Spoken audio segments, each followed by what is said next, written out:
Hello and welcome to Dongamet channel. Today, how to soak your feet in Epsom salts and how to whittle yourself a Stag handle using a tungsten carbide blade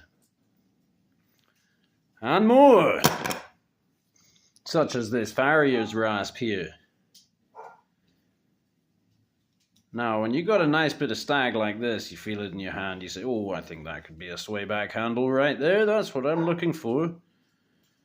But, you know, they're never going to be quite symmetrical. So this one obviously had a bit of a curve out that way and a bit of a belly here. That felt good in the hand, but, you know, when it comes to actually being a knife, I think when it's too asymmetrical, it's annoying. So, yeah. Some of the bark has to be sacrificed, and you know, if you do that sensitively, it can look pretty good. I heard, can't remember from where, regarding Bob Lovelace, that if you have a knife from his workshop that with a Stag handle that still has bark on it, it probably wasn't finished by Bob himself.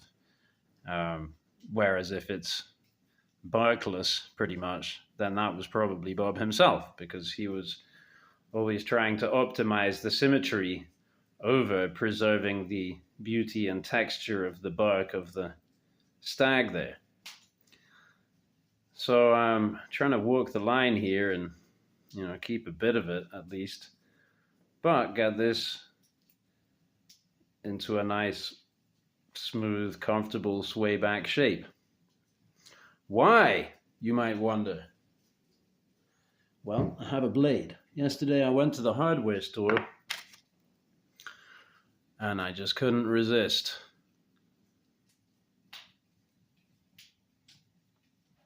Actually, come to think of it, now that I recall, the first knife that I ever played around with modifying in my life was one of these linoleum knives.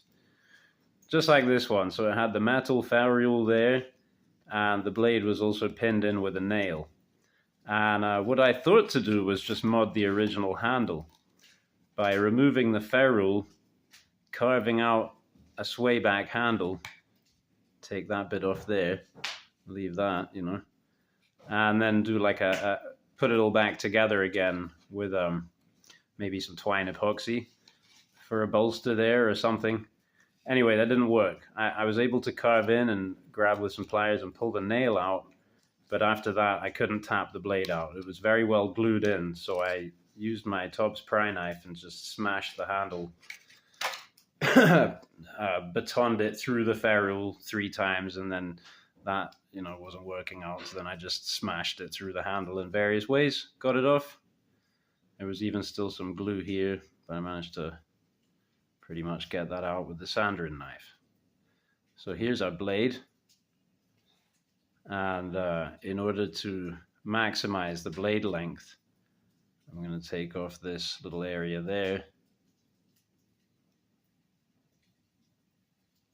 and this is for a bolster. So I've been playing around with this piece of fat carbon offcut as a potential bolster. So, you know, if you don't want any kind of choil down there for pruning or what have you, box cutting, that's just will be annoying. It'll hang up. I mean, if there's a tiny little bit there, it'll sharpen out. I don't mind too much to start out. But yeah, you don't want all of that. That's just going to be annoying. So yeah, for one thing, we'll make this longer by coming down to there. See? So now we've gained blade length by removing that, and then I'll carve in there and that isn't red paint from here, that's, even though it's like looks like it could be, this is in the fat carbon. Right, so then we'll have a bolster, and the bolster will be fitted over these curves here. That will be much stronger. Obviously, if you just if that's where your bolster is, any kind of prying, you're down to this width of steel there. But if we encrust that into the fat carbon, that will be very strong.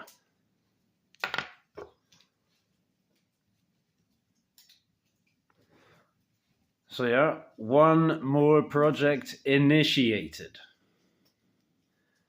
But I did recently manage to complete that wee skinner knife. I should see if I can grab it quickly. Should I do that? It's a risk, because if I can't find it, that'll make the video suck. But I think it's just in here.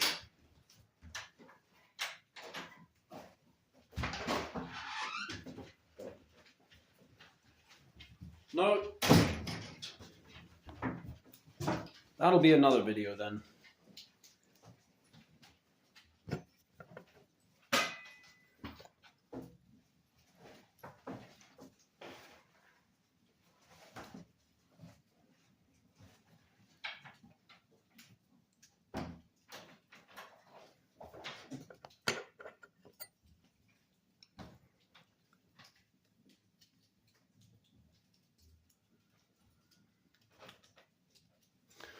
Oh, what I will show though, here's something cool.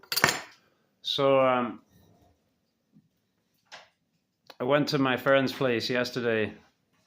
I sharpened his knives for him for pig butchering. And I went there yesterday to help out, but by the time I got there, they'd cut up the whole pig and they were into the grinding phase. Now he had this big old meat grinder, thing looked like 100 years old, made in the United Kingdom.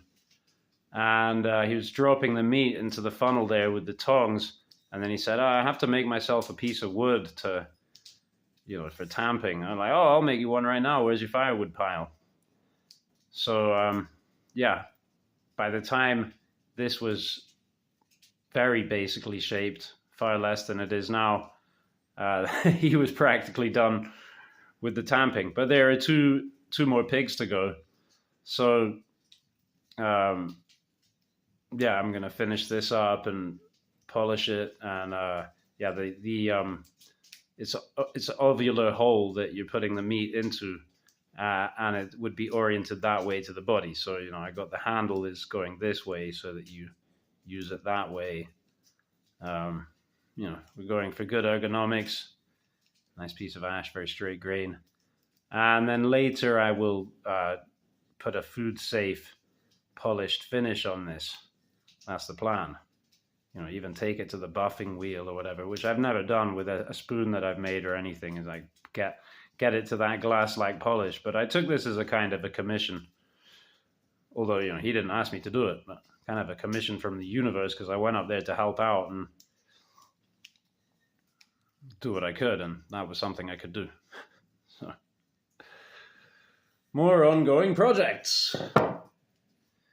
Here's the knife I was using to do that, by the way. This is my everyday belt knife at the moment. I'm really happy with this knife because it cuts so well, and it's really easy to sharpen with the hella steel.